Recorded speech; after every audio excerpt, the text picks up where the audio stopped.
देसी नॉलेज में आप सभी का स्वागत है। मैं प्रदीप आप सबका स्वागत करता हूं। चलिए आज हमें पढ़ना है अब आयत का अगला भाग, अगला प्रकार। तो अभी तक हमने क्षेत्रफल, विकर्ण और परिमाप निकालना अच्छे से समझ लिया है। अब हमें समझना है कि अगर हमें ज़मीन खरीदनी है, कोई प्लॉट खरीदना है या फिर कोई सी भी ज़मीन खरीदनी है, तो हम उसको किस प्रकार से खरीदेंगे और उसका हमें किस प्रकार से रुपये देने होंगे, तो किस प्रकार से हम कितने रुपए में कितनी ज़मीन खरीद सकते हैं। तो आज हमें यही सवाल पढ़ना है। इसलिए अब आगे टाइम ना बर्बाद करते हुए अब हम चलते हैं। देखिए ये रहा सवाल आपके सामने। क्या है कि एक आयताकार प्लॉट जिसकी लंबाई 40 फुट व चौड़ाई 30 फुट है, तो बताओ इसको कितने रुपए में खरीदेंगे यदि 1 फुट स्क्वायर 500 रुपये का है। चलिए ये है सवाल। तो आप 1 से 2 बार ये पढ़ लीजिए, थोड़ा वीडियो स्टॉप करके। अब हम आगे चलते हैं तो किस प्रकार से यह सवाल हमारा होगा, तो आप पढ़िए। तो अब देखिए हमारा यह मान लिया जाए आयताकार है, तो आयताकार कैसा होगा, देखिए ऐसा होगा ना, ऐसा ही होगा। ये हमारा आयताकार प्लॉट हो गया। अब इस प्लॉट में हमारी जो लंबाई है वह कितनी दी गई है, 40 फुट। अभी तक हम मीटर में पढ़ते थे, आज देखिए फुट में है, तो 40 फुट। और यह है जो हमारी चौड़ाई वह है हमारी 30 फुट। हमें यही बातें दी गई हैं। तो चौड़ाई दी गई है हमें, 30 फुट और लंबाई दी गई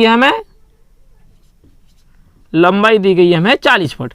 अब देखिए आप, तो हम प्लॉट किस प्रकार से खरीदते हैं, तो एक बात समझ लीजिए आप, प्लॉट में जो जमीन खरीदेंगे आप वह कितनी खरीदेंगे, इधर से ऐसे में 40 फुट और ऐसे में 30 फुट, यानी आपकी जमीन का चित्र ए बनेगा। यही खरीदोगे ना आप, इसी में आप कमरे कटाएंगे, दुकानें भी निकालेंगे, तो ये भी जिस प्रकार से आप हैंगे। तो देखिए आप, तो इसकी जो अंदर वाली जमीन है वह आपकी होगी पूरी जब आप इस प्रकार से लेंगे।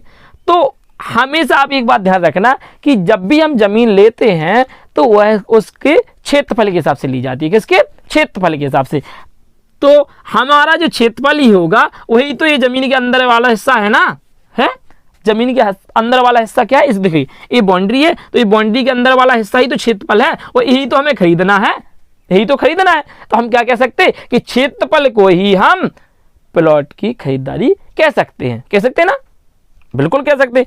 तो हम कहेंगे हमारा क्षेत्रफल कितना निकलेगा, क्षेत्रफल बराबर सूत्र का होता। अब देखिए, अब बार बार मैं नहीं बताऊंगा आपको, मैंने पिछली क्लासों में बता दिया है कि क्षेत्रफल बराबर सूत्र होता है लंबाई गुणा के चौड़ाई, होता। तो लंबाई कितनी दी गई है हमें, 40 फुट, और चौड़ाई कितनी दी गई है, 30 फुट।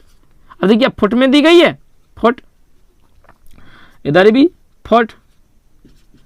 तो अब हमारा कितना आएगा, ये 40 का गुणा कर देंगे इसमें, तो क्या होगा, देखिए आपको एक गुणा भी सिखा देता हूं मैं शॉर्ट। अगर इसके पीछे 0 हो, इसके पीछे भी 0, कहीं पे भी 0 होगा, एक शब्द के पीछे 0 हो तो उस शब्द का डायरेक्ट गुणा कर दीजिए। अब तो 4 का गुणा 12 में 3 में कर दीजिए, 4 3 12 और एक 0 है, तो हमारा आ गया 1200। लेकिन फुट और फुट का गुणा होगा तो क्या होगा, फुट स्क्वायर होगा। क्या होगा, फुट स्क्वायर होगा। तो हमारा ये हो गया है लिए, लेकिन इंग्लिश में फुट को फीट कहते हैं, क्योंकि ये ज़्यादा हो गया तो इसे फीट कहेंगे हम इंग्लिश में, तो फीट। तो हमारा हो गया 1200 फीट स्क्वायर चढ़ा है ना, तो स्क्वायर। अब बताइए, अब हमारा यहीं से देखना है मेन, तो हमारा ये क्षेत्रफल कितना आ गया, पूरा आ गया आपका, हो गया 1200 आ गया, 1200 फुट स्क्वायर आ गया। तो अब हमारा 1 फुट स्क्वायर कितना निकल आया, 1200 फीट स्क्वायर। क्या निकला है, क्षेत्रफल। स्क्वायर क्यों कह रहे हैं, क्योंकि ये फीट है और ये फीट है, फीट का इंटू होगा तो क्या होगा, फीट स्क्वायर होगा। अब देखिए आप, आपने देखा होगा ये क्षेत्रफल निकला, और क्षेत्रफल किसे कहते हैं, इस बाउंड्री के अंदर वाले जो भी हिस्सा है, जितना भी हिस्सा आपको दिखाई दे रहा है, यही तो हमारा क्षेत्रफल है ना, है क्षेत्रफल। और हमें भाइयों प्लॉट खरीदना कितना है, तो प्लॉट भी तो यही खरीदना है, यही जमीन तो खरीदनी है। तो हम क्या कह सकते हैं कि जो क्षेत्रफल है वही तो हमारा प्लॉट होगा, वही तो हमारी प्लॉट की जमीन होगी ना। तो हम कह सकते हैं, सीधे कह सकते हैं कि जो क्षेत्रफल है उसी को हम प्लॉट की जमीन कहते हैं। यहाँ पर कोई भी सभी प्लॉट खरीदते हैं तो वह जमीन किसे कहते हैं, हम क्षेत्रफल को कहते हैं। और क्षेत्रफल में कितनी निकली, और 1200 फीट स्क्वायर निकली। और 1 फीट स्क्वायर का आपको हिसाब दिया गया था, कितना दिया है सवाल में, 500 रुपये दिया है। तो अब सोचिए आप, ये 1 फीट स्क्वायर क्या होता कि हमारा 1 फुट ऐसे में और 1 फीट ऐसे में, ये हमारी जो ज़मीन खरीद गई इसी तो हम कहते हैं फीट स्क्वायर, और इसको इधर से जोड़ा दिया जाता है। तो इतनी ज़मीन हमारी 500 रुपये की आ रही है।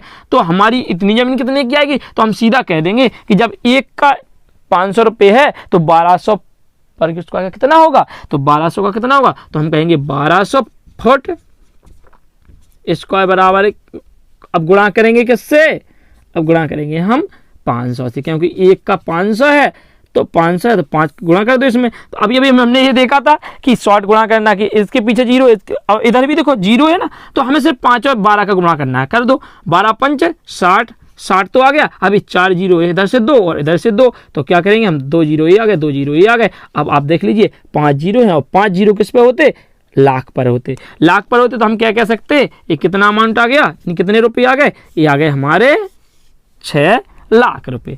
तो हम कह सकते हैं कि हमारी ये जमीन 40/30 की कितने रुपए की पड़ेगी, ये पड़ेगी हमारी 6 लाख रुपया की, कितने की, 6 लाख रुपए की। तो भाई हो हमने झांसी में अब प्लॉट खरीद लिया है।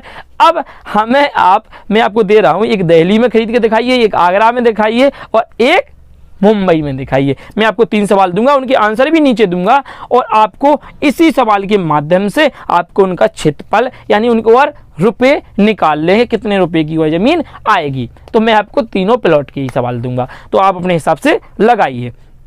इसके बाद अगर आपको समझ में नहीं आया हो तो इस वीडियो को दोबारा देख लीजिए, ठीक है। मैं आपको बता देता हूँ दोबारा कि आपको क्या करना है कि ज़मीन अगर खरीदनी है तो जो क्षेत्रफल होगा वही ज़मीन तो आपको खरीदनी होगी। तो हम कहेंगे और क्षेत्रफल में जो भी हमें वर्ग स्क्वायर के हिसाब से ज़मीन खरीदी गई हो, आपके यहाँ 500 दिया गया हो, कहीं 400 भी चलती है, कहीं पे 800 भी चलती है, कहीं पे 700 भी चलती है एक वर्ग स्क्वायर फुट। जैसी ज़मीन हो, जिस प्रकार की लोकेशन पर हो, जिस प्रकार की स्थिति में हो, अगर अच्छी मार्केट में है तो ज़्यादा दाम में मिलेगी, अगर बाहर साइड है मार्केट से तो कम दामों में मिलेगी। तो ठीक है, तो हमें एक इस प्रकार से क्षेत्रफल निकालना और क्षेत्रफल में जो भी ज़मीन के हिसाब दिया गया हो, जो भी हिसाब से 1 वर्ग फुट आएगी उसी प्रकार उसमें सीधा हम गुणा कर देंगे और जो हमारा अमाउंट निकलेगा वो हमारा अमाउंट होगा, यानी जो रुपये होंगे इतने रुपये हमें देने होंगे। अगर हमें 40/30 रुपये का खरीदना है और 500 के हिसाब से मिल रहा है तो हमें 6 लाख रुपये देने होंगे इस प्लॉट के, ठीक है।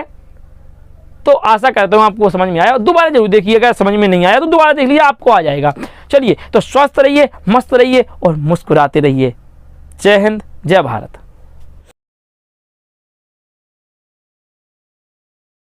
भाइयों बहनों, देश वाले में स्वागत है। देवियों सज्जनों, देसी मालय में स्वागत है। देसी